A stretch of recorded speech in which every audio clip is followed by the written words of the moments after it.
नमस्कार दोस्तों, आप सभी का स्वागत है।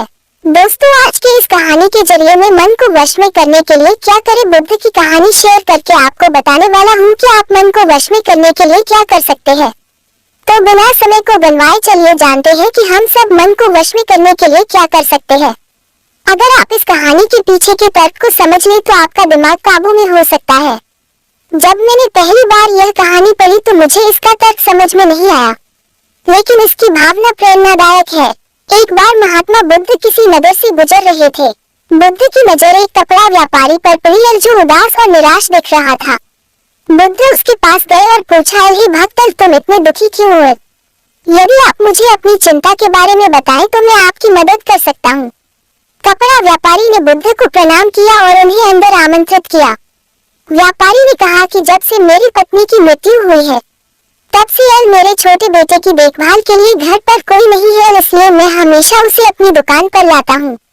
लेकिन वह मेरी दुकान पर आने वाले हर ग्राहक की पगड़ी उतार देता है और कभी कभी उनका बैग उठाकर बाहर फेंक देता है। मैंने डाटा को बहुत समझाने की कोशिश की, लेकिन वह नहीं समझा। उसकी हरकतों से मेरे सभी ग्राहक अपमानित महसूस करते हैं और वापस चले जाते हैं। बुद्ध ने कहा, मैं तुम्हारी मदद कर सकता हूँ, लेकिन तुम मुझसे वादा करो कि तुम मेरे किसी भी काम में हस्तक्षेप नहीं करोगे, नहीं कोई सवाल पूछोगे। व्यापारी बुद्ध से एक वादा करता है। अगले दिन बुद्ध पगड़ी पहनकर आए और ग्राहक की तरह बैठे। व्यापारी के बेटे ने आकर बुद्ध की पगड़ी उछाल दी। महात्मा बुद्ध मुस्कुराए और बोले, बहुत अच्छा, जाओ और वह पगड़ी वापस ले आओ। वह बच्चा दौड़कर पगड़ी ले आया और बुद्ध को दे दी। अगले दिन बुद्ध एक कुल्हाड़ी और लाठी लेकर आए। लड़की ने फिर पगड़ी उछाली। बुद्ध ने लड़की को एक कुल्हाड़ी और लकड़ी दी और कहा, जाओ इस लकड़ी को काटो। व्यापारी को थोड़ा डर था कि कहीं उसके बेटे को चोट न लग जाए, लेकिन उन्हें अपना वादा याद था।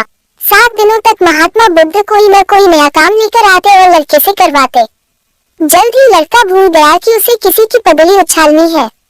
व्यापारी बहुत खुश हुआ और बुद्ध को धन्यवाद दिया। मैं जानता हूँ कि इस कहानी और मन के नियंत्रण के बीच कोई विशेष संबंध नहीं है, लेकिन पहले आप इस तर्क को समझ लें। यदि हम अपने मन को अपने अनुसार कार्य नहीं कराएंगे तो मन अपने अनुसार कार्य करेगा।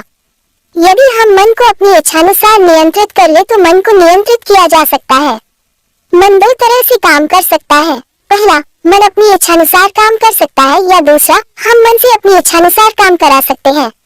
बुद्ध से मिलने से पहले लड़के का मन और मस्तिष्क नियंत्रित रूप से उसकी इच्छा के अनुसार काम कर रहा था, लेकिन बुद्ध ने लड़की से अपनी इच्छा के अनुसार काम कराया, जिससे उसकी आदतें बदल गईं।